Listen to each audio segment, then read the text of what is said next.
ఎన్ని సమస్యలు చుట్టుముట్టినా ఆత్మవిశ్వాసం అనే ఆయుధం మన చెంత ఉంటే అన్నిటికీ సమాధానం చెప్పొచ్చు.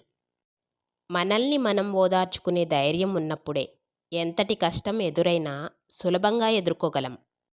ఇతరుల గురించి చెడు ఆలోచనలే మనం మోసే అతిపెద్ద భారాలు.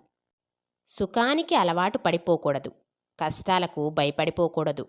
ఎందుకంటే ఏవీ శాశ్వతం కావు కాబట్టి. మారిపోయిన మనుషులను చూసి ఆశ్చర్యపడవద్దు. వెలుగుకి అనుగుణంగా మన నీడ కూడా దిశను మారుస్తుంది. అలిసిపోయిన జీవితానికి ఆశలు ఎక్కువ. అంతులేని ఆశలకు సమయం తక్కువ. ఇంత వింత జీవితానికి స్వార్థం ఎక్కువ. స్వార్థానికి పోతే నీకు నువ్వే లోకువ. ఆనందానికి మించిన ఆరోగ్యం లేదు. సంతోషానికి మించిన సంపద లేదు. ఒక మంచి వ్యక్తి కోసం వేచి చూసిన సమయం, ఒక మంచి పని కోసం ఖర్చు చేసిన ధనం ఎప్పటికీ వృధా కావు.